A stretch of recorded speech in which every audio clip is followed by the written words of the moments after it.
Hello, I'm Councilmember Suja Lowenthal from the 2nd District. I'm proud to say that Long Beach is known as one of the most bicycle-friendly communities in the United States. I want us to stay that way.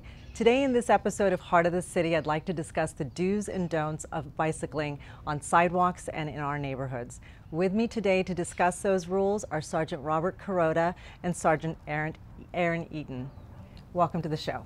Thank you. So talk to us about the rules. What are the basic rules of cycling here in our city? One of the most important rules that we have is that we want bicyclists to actually work with the community, the vehicles that are traveling on the roadways and the pedestrians on the sidewalks. And so our municipal code gives us some laws that govern the riding of bicycles on sidewalks. And it says that we can't ride bicycles in a business district. Okay, what about in regular neighborhoods? We can't ride bicycles in a business district. Neighborhoods? In a residential area, that is allowed, although there are some rules that go on with that. You must have a bell, be able to have it audible so that as you approach somebody, you give them some advance warning that you're coming up, behind them. It's also courtesy that we ride at a regular speed. A speed below 5 miles an hour is what the municipal code says, so that's important for us to remember. So it's not just a matter of courtesy, it's actually the law. There are laws that govern this particular riding of bicycles on sidewalks. But let's go back to sidewalks. I think we kind of went very quickly about it, but most of us don't know the difference between sidewalks in the business district and sidewalks in the neighborhoods or regular business corridors. What do we say the difference is? Well, the business districts are those that are similar to Retro Row or down in the downtown business district in downtown Long Beach. Those are areas where there are a multitude of businesses that are there where people would probably frequent those businesses and be walking on the sidewalks. And so we just don't want the bicyclists and the pedestrians to have any issues. We want it to be safe. We want the pedestrians to be able to be aware of the bicyclist. And so there are other areas in the area that we are in now. This is a residential area, so in this particular area you would be able to ride a bicycle on the sidewalk. Sergeant Kuroda, you're a cyclist. I see you on your bicycle all the time. With regard to courtesy, do we see that often? Are we having this discussion because everyone knows or everyone does the right thing? What do you see when you're cycling? Well, we do see a lot of violations.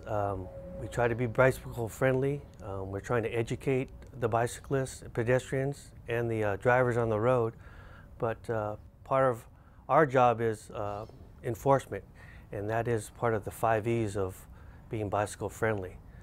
We try to encourage people to ride safely on the sidewalks and follow a lot of the rules that we have. Okay. Now you're in the downtown a lot. I've seen you in the downtown a lot. So in that particular area, we're not supposed to see a resident or a visitor on their bicycles in the sidewalk. So what I hear is, especially in the downtown area, we have a lot of tourists and residents are there too. People are riding on the sidewalk. Sometimes you've got segways on the sidewalk. There's a lot of competition for prime sidewalk space.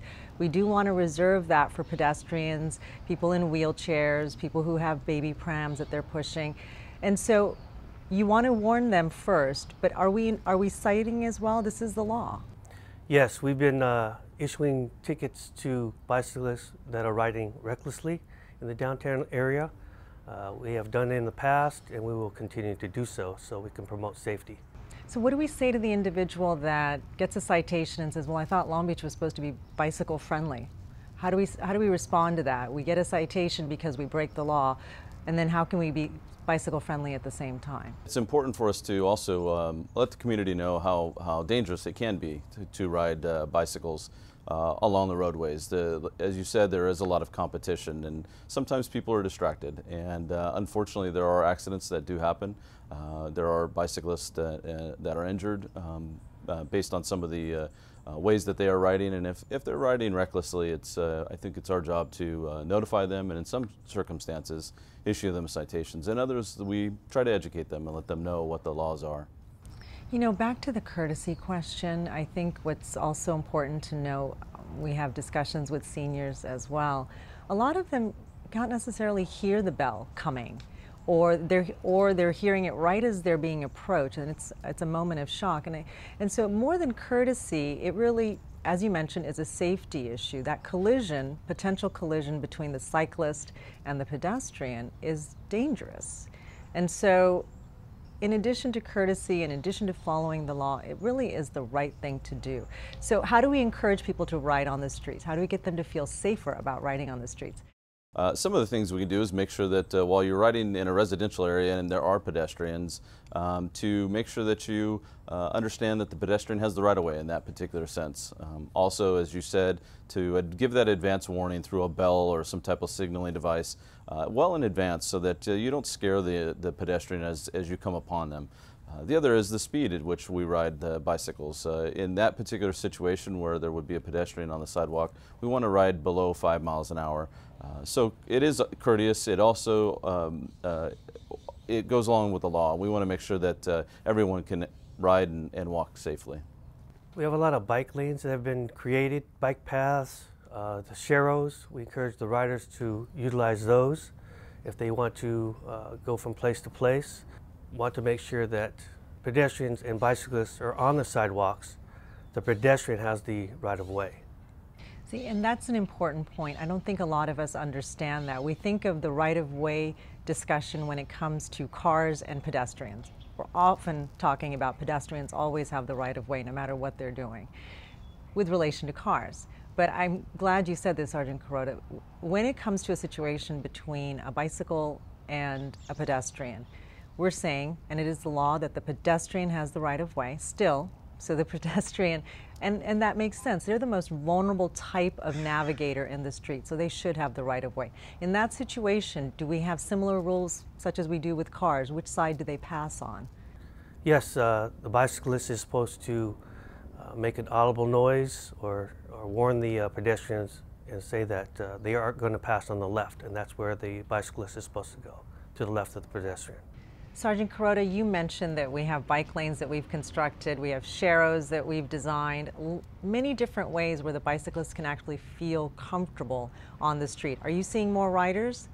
Yes, definitely. The bike sharrows and bike lanes have made it easier for people to take their bikes and feel safe riding in the downtown area and throughout the city of Long Beach. I think it's a great program. We do not offer any safety courses with the police department, but the city does have certified professional trainers to offer safety classes to the public. And to learn more, go to Bike Long Beach. So we do have training courses that we offer with partners, and between the training courses, which we can find these experts at bikelongbeach.org, we can encourage more and more people to ride on the streets and be safer on the streets. Absolutely. That's the intent, is that, that as we ride, that everybody continues to just ride safely, and ultimately it will be that city that we want to be, and being the best and most bike-friendly city in the nation. And I think you've hit it right there, which is we can be the best bike-friendly city in the nation while all of us follow all of the vehicle codes and the rules of the road. And I think those of us who do cycle have worked for many years trying to have equity with cars. The law recognizes us as having an equal right to the road. And so we as cyclists have to take responsibility to be courteous, to be safe, and to follow all the rules, just as cars must do. If not, we will be cited. And so hopefully people recognize that that is a bike-friendly message. Bike-friendly does mean being pedestrian-friendly. Thank you so much for joining us today, Sergeant Eaton and Sergeant Kuroda. It's been a great discussion, your perspective as cyclists on the road, as police officers, to share with our residents exactly the do's and don'ts of cycling. And thank you for making Long Beach a bicycle-friendly city. Yeah, glad to be here. Thank you. Thank you very much. And that's it for us today. I'm Suja Lowenthal, council member in the 2nd District. Thank you for joining us on this edition of Heart of the City. And remember, share our streets.